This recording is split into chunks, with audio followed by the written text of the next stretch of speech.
Varicose veins కి సరైన చికిత్స కోసం సంప్రదించండి ఎవిస్ హాస్పిటల్. నమస్తే అమ్మా. నమస్తే తల్లి. అస్సలు వేసవి కాలం మామూలుగా లేదు, దోలు తీర్చేస్తుంది. సో వేసవి కాలం ఈ తాపం నుంచి తట్టుకోవాలంటే మజ్జిగ నీళ్లు ఎక్కువగా తీసుకోవాలని చెప్తూనే ఉంటారు. అవునమ్మా. కానీ దానికి ఒక టైం ప్రత్యేకంగా ఆయుర్వేదంలో చెప్తూ ఉంటారు కదమ్మా. మరి ఏ టైంలో ఎప్పుడు ఏది తీసుకోవాలి? మీ కాలంలో మీరు ఏం చేసేవారు ఇవాళ? మా కాలంలో అసలు ఇంత తాపం పడడం, ఈ ఎండలకి తట్టుకోలేకపోవడాలు లాంటివి ఉండేవి కాదమ్మా. హాయిగా బాదం చెట్లు ఉండేవి, బాదం చెట్ల కింద కూర్చునేవాళ్ళం. హాయిగా ఉండే చెట్ల కింద కూర్చుని ఎండ దెబ్బ తగులుతుందన్న సమస్య, తగులుతుందేమో అని భయం కూడా ఉండేది కాదు. హాయిగా చెట్ల కింద కూర్చునేవాళ్ళం పెరట్లో. ఇప్పుడు చెట్లే లేవు కదా, అది మొక్కలే లేవు, చెట్లే లేవు గనక ఈ సమస్యలన్నీ మనం కాంక్రీట్ అరణ్యం తయారు చేసుకున్నాం గనక బాధపడాల్సి వస్తుంది. అంచేత చిన్నప్పటి సంగతి పోల్చుకుంటే కష్టమే.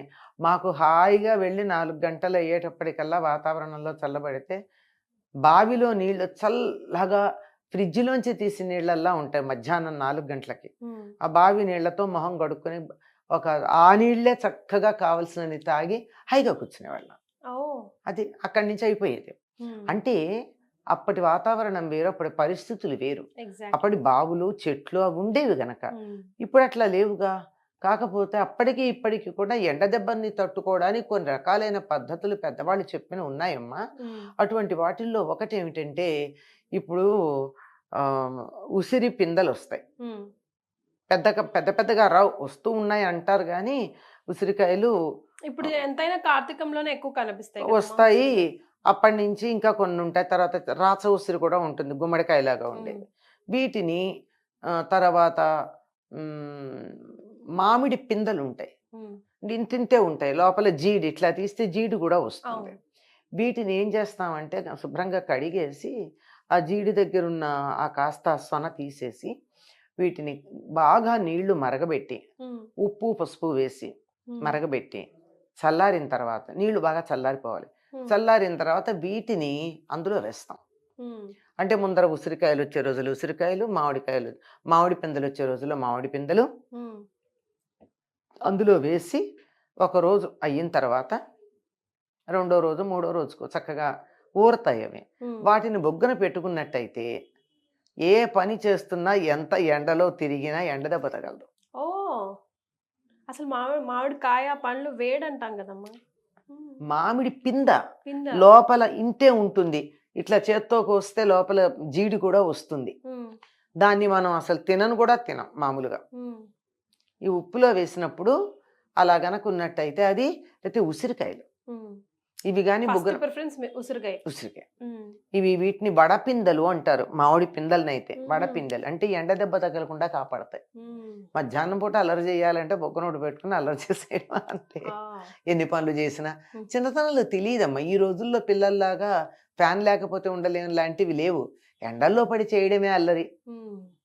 ఆ పెరట్లో పడి ఆ చెట్ల కింద మొక్కల్లోనూ అవన్నీ చేస్తూ ఉండేవాళ్ళం. ఇది ఒకటి. ఇంకొకటి ఏమిటంటే, బాగా బయటికి వెళ్ళొచ్చి ఈ చెట్ల కింద కాకుండా బయట తిరుగుతాం కదా, ఏ రోడ్ల మీద వాటి మీద పొరుగురు ఇళ్ళు అలా వచ్చి పొద్దున బయలుదేరి వెళ్ళినా మధ్యాహ్నం ఎండలోనూ తిరిగి వస్తాం. ఆ వచ్చినప్పుడు ఏం చేసేవాళ్ళు అంటే, మాకు మామిడికాయలు పచ్చివి వాటిని కాల్చేవాళ్ళు. అంటే పాలదాలు ఉండేది కదా, ఇప్పుడు పాలదాలు లేవు, ఏమీ లేవు, మామూలు పొయ్యి మీదే అనుకోండి, కాల్చేవాళ్ళు.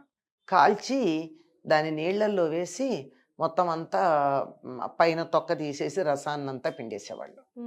ఇప్పుడు ఏం చేయొచ్చు అంటే, మామిడికాయ ముక్కల్ని తొక్కతో పాటు కుక్కర్లో పెట్టేసి బాగా ఉడికిన తర్వాత తీసేసి తొక్కను టెంక తీసేసి గుజ్జు వస్తుంది కదా, ఆ గుజ్జులో కొద్దిగా సైంధవ లవణం, జీలకర్ర పొడి వేసి పిల్లలు తాగము అన్నట్టయితే, కొంచెం పులుపు అనిపించింది అంటే తొక్కతో చేసేటప్పటికి పులుపు విరిగిపోతుంది, కొంచెం కావాలంటే బెల్లం వేసి దాన్ని హాయిగా తాగినట్టయితే ఎంత కొంచెం వాటర్ కలపాలి, థిక్గా ఉంటుంది కదమ్మా గుజ్జు. ఆ గుజ్జును కొంచెం తాగే పాళంలో చేసుకుని తాగేస్తే ఎండ దెబ్బ తగలదు. చాలా చక్కగా ఉంటుంది, రుచిగా ఉంటుంది, బలంగా ఉంటుంది, నీరసం రాదు. ఇంకా ఏమిటంటే, ఎండలో ఎప్పుడైనా బయటికి వెళ్ళాల్సిన పరిస్థితి వచ్చింది. ఏం చేస్తాం? ఉల్లిపాయ ఉంది కదా, నీరు ఉల్లిపాయ, దాన్ని కట్ చేసి మగవాళ్ళు అయితే ఇలా జేబులో పెట్టుకుంటారు. ఓ ఆడవాళ్ళం అయితే ఒక దస్తీలో పెట్టుకుని మధ్య మధ్యలో వాసన చూసుకుంటూ దాన్ని మన అదెలా హెల్ప్ చేస్తుంది? హ్యాండ్ బ్యాగ్లో పెట్టుకుని మధ్య మధ్యలో వాసన చూసుకుంటూ గనక బయటికి వెళ్ళినట్టయితే ఎండ దెబ్బ పెద్దగా తగలదు. ఓ ఎండ దెబ్బ తగలదు. చాలా సింపుల్ టిప్స్ చాలా కానీ simple. Very effective. Very effective. పొలాల్లో పనిచేసేటటువంటి వాళ్ళు ఉల్లిపాయ ఇలా సంకన పెట్టుకుని వెళ్ళిపోతారు. ఓకే. చక్కగా తగ్గుతుంది వాళ్ళకి. అంతేకాకుండా మనకి కుడి చెవిని క్లోజ్ చేసుకుంటే కూడా చల్లగా ఉంటుంది. ఓ అవునమ్మా. ఉమ్. ఓ దాని వెనకాల ఉమ్. ఎంత అర్థం పరమార్థం ఉందో. ఎందుకంటే ఇట్లా గాలి పీల్చేటప్పుడు ఈ కుడివైపు సూర్యనాడి, ఎడం వైపు చంద్రనాడి. ఈ చంద్రుడి ద్వారానే గాలి పీలుస్తూ కనుక ఉన్నట్టయితే మనకి చల్లదనం ఉంటుంది. సూర్యుడి ద్వారా వేడి ఉంటుంది కనుక ఆ వైపే రావడం. ఇలాంటి లేదు, నాకు అనుమానంగా ఉంది ఎడమ కుడి అని సందేహం వచ్చిన రెండు చెవుల్లోనూ శుభ్రంగా కాటన్ పెట్టుకుని వెళ్ళండి. అందుకే జనరల్ గా చలికి చేస్తాం ఇట్లా. పూర్వకాలం ఏం చేసేవాళ్ళు? తలపాగా చుట్టుకునేవాళ్ళు. తలపాగా ఓపెన్ ఇక్కడ ఉండేది, చెవులకు పెట్టుకునేవాళ్ళు ఇట్లా. దానివల్ల కూడా ఎక్కువగా ఇబ్బంది కలగదమ్మా. చాలా తేలికైనటువంటివి, మందులు వేసుకోవాల్సిన పని లేకుండా తేలిగ్గా ఉండేది. అంతేకాకుండా చిన్నపిల్లలు ఉన్నారు ఇంట్లో. చిన్నపిల్లలు ఉంటే ఏం చేస్తారు? పూర్వం అన్నం మామూలుగా ఉండేవాళ్ళు కదమ్మా. మామూలుగా వండుతూ ఉంటే జస్ట్ అన్నం ఉడుకు పడుతుంది, ఉడకదు. బియ్యం కూడా అలాగే ఉంటాయి.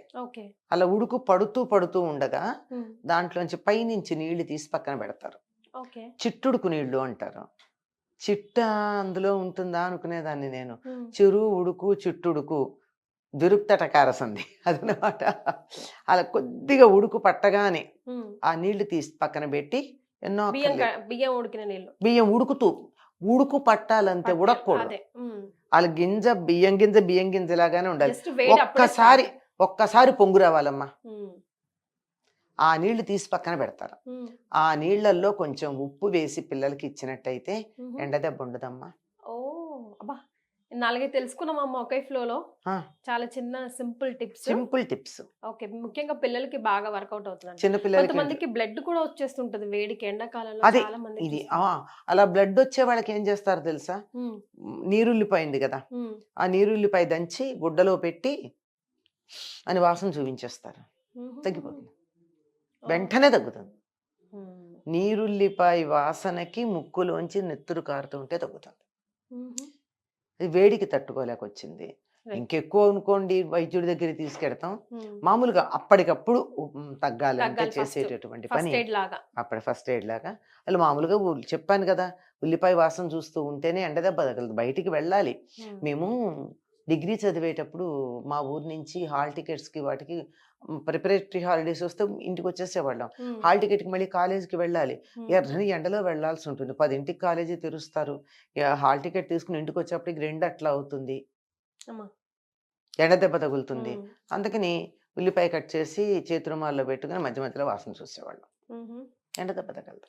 వేసవి సమ్మర్ అని గుర్తురాగానే మీ చిన్ననాటి కాలం నుంచి మీకు ఏం జ్ఞాపకాలు గుర్తొస్తాయి? సమ్మర్ అనగానే ఒంటిపూట స్కూళ్ళు ఉండేవమ్మా. హాఫ్ డే స్కూల్స్ 12 ప్రాంతాల 1 గంట దాకా ఉండేవి. పొద్దున్నే వెళ్ళిపోయి ఎంత హ్యాపీగా ఉండేరు. 7:30కే వెళ్ళిపోవాలంటే హ్యాపీనెస్. అవి రాత్రిపూట మల్లెపూలు పెట్టుకుని అవన్నీ దాచి దండలు బయట మంచులో పెట్టి పొద్దున్నే తల్లో ఇంతంత బారు మల్లెపూలు దండలు పెట్టుకుని స్కూల్కి వెళ్ళిపోయేవాళ్ళం. ఇంటికి సద్దనాలు తినేసి వెళ్ళిపోయేవాళ్ళం. ఇంటికి రాగానే వేడివేడిగా అన్నం ఉండేది. అంత వేడిగా ఉంటే కూడా తినలేం కనుక కాస్త మేము రావడానికి అరగంట ముందు దాన్ని పుట్టి చేసి పెడితే హాయిగా అన్నం తినడం, మంచం బాదం చెట్టు కింద పడుకోవడం, మంచాలు వేసుకుని రిలాక్స్ అవుతూ పుస్తకాలు చదువుకుంటూ. పుస్తకాలు అంటే టెక్స్ట్ బుక్స్ కాదుమా అమ్మా, అలాంటి పొరపాటు పనులు కాదు. చక్కగా మంచి పుస్తకాలు దొరికేవి లైబ్రరీలో. మంచి పుస్తకాలు తెచ్చుకుని అవి హ్యాపీగా చదువుకుంటూ వాటి కింద ఆ, బాదంకాయలు కింద పడుతూ ఉంటే ఎప్పుడన్నా తీసుకుంటూ ఉండడం.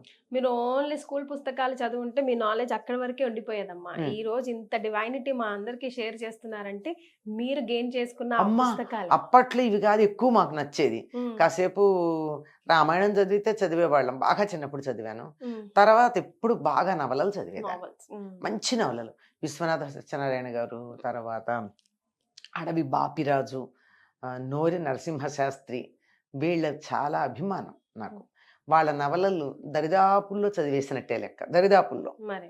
అవన్నీ బాగా ఉండేవి.